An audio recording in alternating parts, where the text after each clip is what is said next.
और कैसर के अलावा हमारा कोई और राजा नहीं, और तुम अच्छी तरह जानते हो कि यीशु को राजा के रूप में स्वीकार करना बराबर है देशद्रोह के।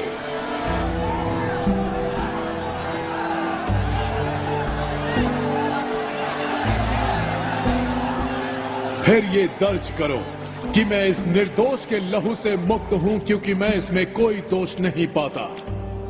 इस धर्मी मनुष्य के लहू से मैं बिल्कुल निर्दोष हूं, तुम ही जानो।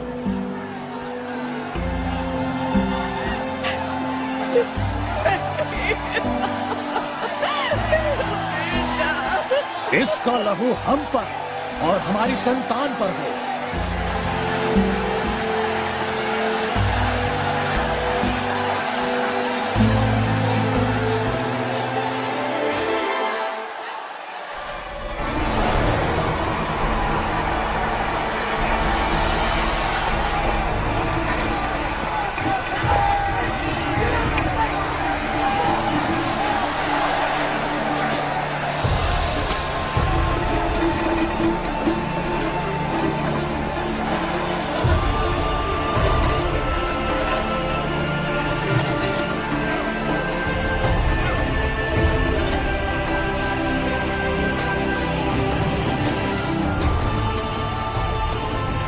कैसा कि लिखा है, वो तुच्छ जाना जाता और मनुष्यों का त्यागा हुआ था।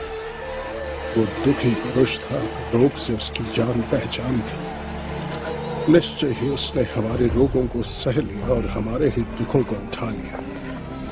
फिर भी हमने उसे परमेश्वर का मारा कूटा और दुर्दशा में पड़ा हुआ समझा।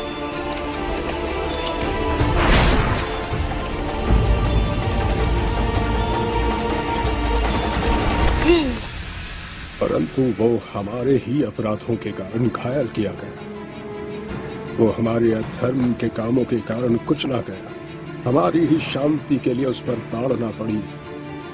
ये उसके कोड़े खाने से हम लोग चंगे हो गए।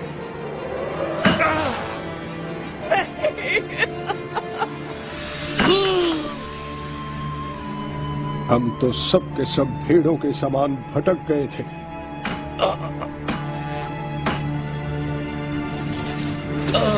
अब में से हर एक ने अपना अपना मार्ग ले लिया है और यहोवा ने हम सब के अधर्म का बोझ उस पर लाद दिया।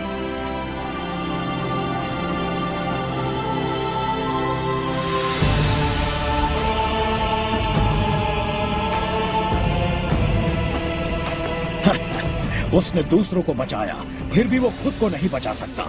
उसे क्रूस पर से उतर आने दो और हम उस पर विश्वास करेंगे। अब परमेश्वर को उसे बचाने दो यदि वो चाहे तो। आखिर उसने कहा नहीं था कि वो परमेश्वर का पुत्र है। हे पिता, इन्हें क्षमा कर, क्योंकि ये नहीं जानते कि क्या कर रहे हैं। तू तो मसीह है ना, स्वयं को बचा और हमें भी। खामोश! क्या तुझे परमेश्वर का भय नहीं? अब भी हम तो अपराधी हैं, हम इसी के योग्य हैं। पर ये मनुष्य, इसने तो कुछ अनुचित नहीं किया, कुछ भी नहीं। हे यीशु, जब तू अपने राज्य में आए तो तू मेरी सुधि लेना। मैं तुझसे सच कहता हूं कि आज ही तू मेरे साथ स्वर्गलोक में होगा।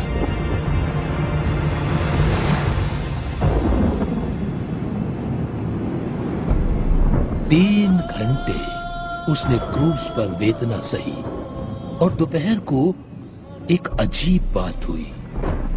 पूरे प्रदेश पर अंधकार छा गया और वैसा ही बना रहा अगले 3 घंटे तक।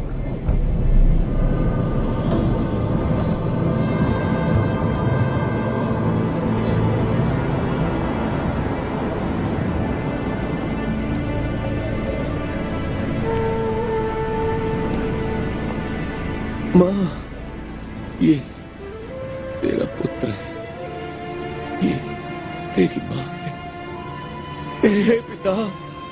हे पिता, तूने मुझे क्यों छोड़ दिया?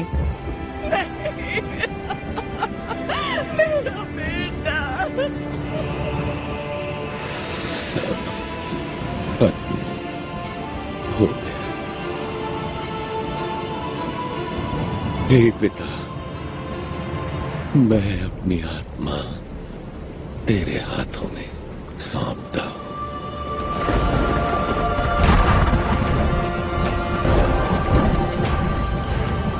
जब वो मरे, ये धरती हिल गई, पत्थर फट गए और मंदिर का पर्दा ऊपर से नीचे तक फट गया।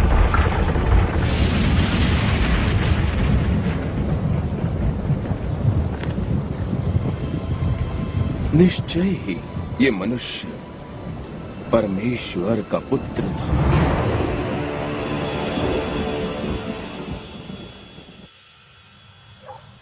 वो धोखेबाज यीशु, जब वो जीवित था, उसने कहा था 3 दिन के बाद मैं फिर से जी उठूंगा।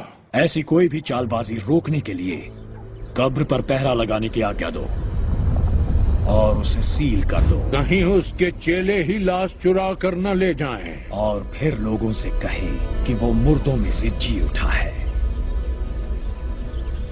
ठीक है, जाओ और जितना हो सके ये बात सुनिश्चित कर लो।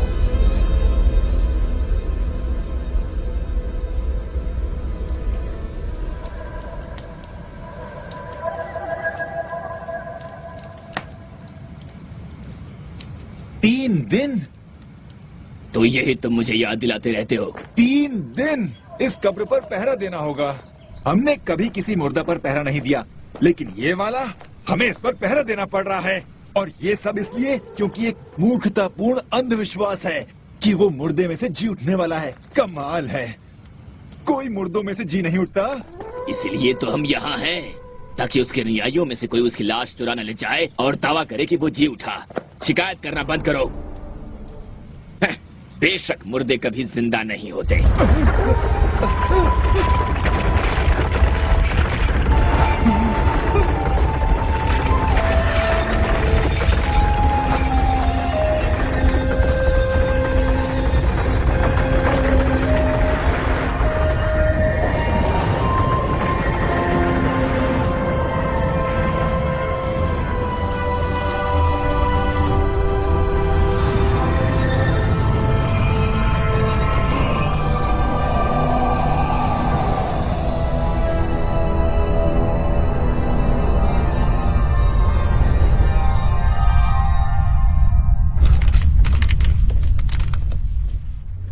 वो क्या था?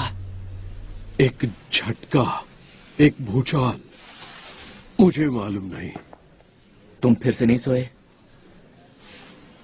तुम्हें सोना चाहिए। मुझे शांति चाहिए। मैंने उनका इनकार किया यूहन्ना, मैं असफल रहा। हम सब डरे हुए थे। काश मैं उन्हें बता सकता मैं कितना लज्जित हूं।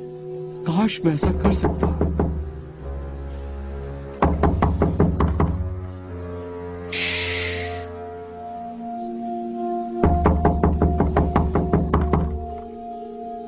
तुमने तो कहा था किसी को पता नहीं हम यहाँ हैं। उन्हें नहीं पता, मैं देखता हूँ। याकूब, नहीं।